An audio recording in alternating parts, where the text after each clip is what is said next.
We're often told that we live in a global village, united by peace, justice, and mutual respect. The idea is that our interconnected world fosters understanding and harmony among diverse cultures and nations. But beneath this glossy surface, the world's compassion is anything but equal. The cracks in this facade reveal deep-seated biases and inequalities. The reality?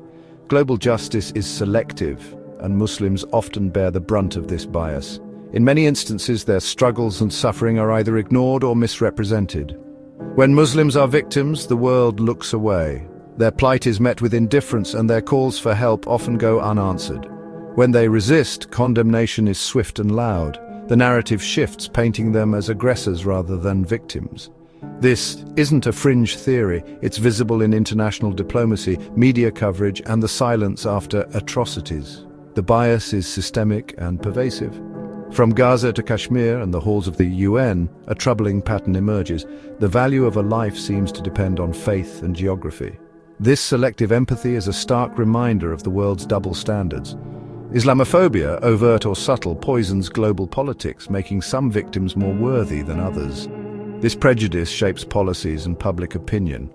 This script isn't about anger, it's about understanding and challenging the double standards that persist. It's a call to recognize and address these injustices. Why does the world stay silent when mosques are destroyed, but erupt when a pipeline is threatened? The disparity in reactions is telling. Why is one nation's self-defense another's terrorism? The labels and narratives are often dictated by who holds the power.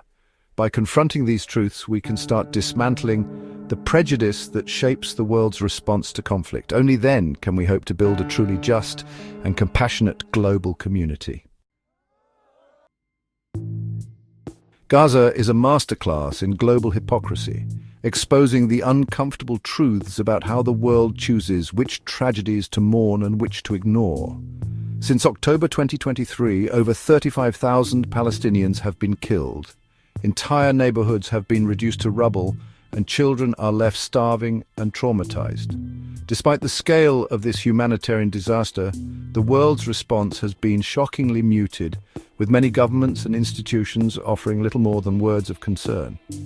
The United States, wielding its power at the United Nations, shields Israel diplomatically, blocking ceasefire resolutions, vetoing calls for accountability, and justifying the devastation as an act of self-defense regardless of the civilian toll. Imagine for a moment if a Muslim-majority nation had inflicted this level of destruction. The world would respond with immediate sanctions, widespread outrage, and relentless condemnation from every major capital. But because the victims are Palestinian Muslims, political alliances and strategic interests are allowed to trump basic human rights and the value of innocent lives. Even the UN's own chief has noted a disturbing surge in anti-Muslim hate and Islamophobia following the escalation in Gaza, as if the suffering of Palestinians somehow justifies broader prejudice.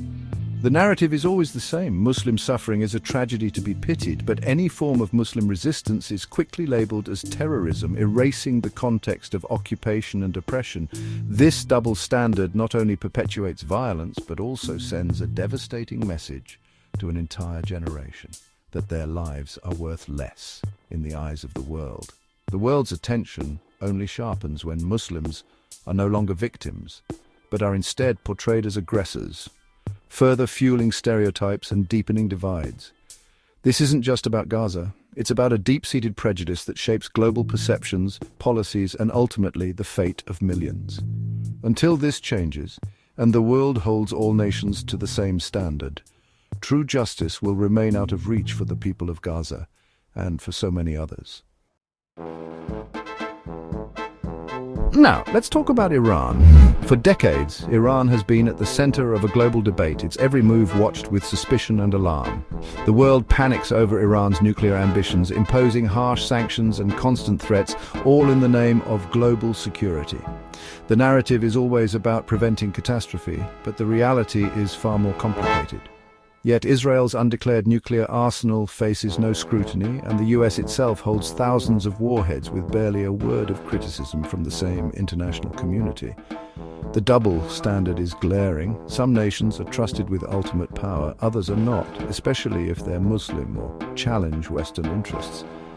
This selective trust shapes the entire global order. Iran's defiance is less about nuclear fear and more about power and control in the Middle East. It's a struggle for influence, for respect, and for sovereignty in a region shaped by outside forces. The nuclear issue is a pretext to keep Iran isolated and contained, to limit its reach and prevent it from challenging the established order. International law is wielded as a tool of the powerful, not a universal standard. Rules are bent or enforced depending on who holds the power. When one country is punished for seeking what others possess, it undermines global agreements and erodes trust in international institutions. The pressure on Iran isn't about safety. It's about maintaining a power dynamic that excludes Muslim nations and keeps them on the margins of global decision-making. This hypocrisy fuels distrust and instability worldwide, making true security and cooperation even harder to achieve. The India-Pakistan conflict reveals global double standards in real time. In 2019, after a terror attack, India launched airstrikes inside Pakistan. The world's response? Mild calls for restraint, no real condemnation. But when Pakistan retaliated, suddenly the world panicked, urging de-escalation and blaming Pakistan for instability. India's actions were framed as justified, Pakistan's as reckless.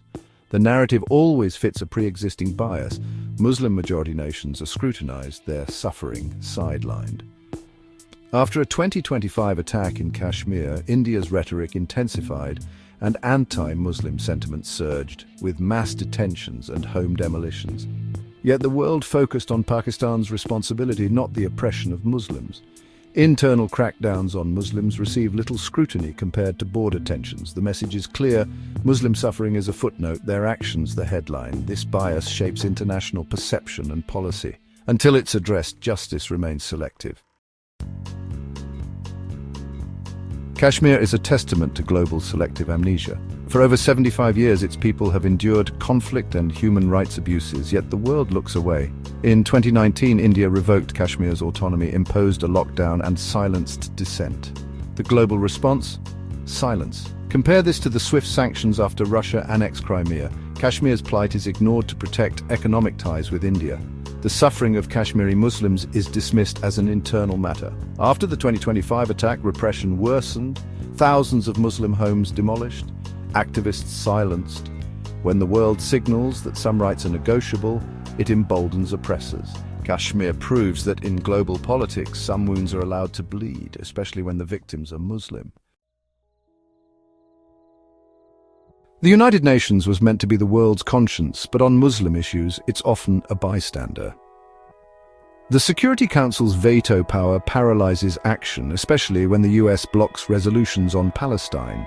The UN can issue reports and regrets, but rarely enforces its own resolutions when Muslims are victims. Symbolic gestures like the International Day to Combat Islamophobia ring hollow without real action. Critics point out Europe's double standards and the West's silence on the destruction of Islamic heritage. UN initiatives against hate speech are bandages on bullet wounds. Without the will to hold the powerful accountable, the UN risks irrelevance. So where does this leave us? We've seen a pattern of double standards and selective outrage. The world's moral compass is skewed by politics and prejudice. Muslim suffering is minimized, their resistance demonized. This isn't a call for despair, but for awareness. Change starts when we challenge the narratives fed to us and demand equal value for every life. The rise of global protests for Gaza shows public consciousness is shifting. Hope lies not in the halls of power, but in the collective voice of ordinary people. The fight against hypocrisy is ongoing, in our news feeds, classrooms, and conversations. Confronting double standards isn't about taking sides, it's about siding with humanity. Every life has equal value, regardless of faith or nationality. The road to justice begins with the courage to call out hypocrisy, no matter how powerful its source.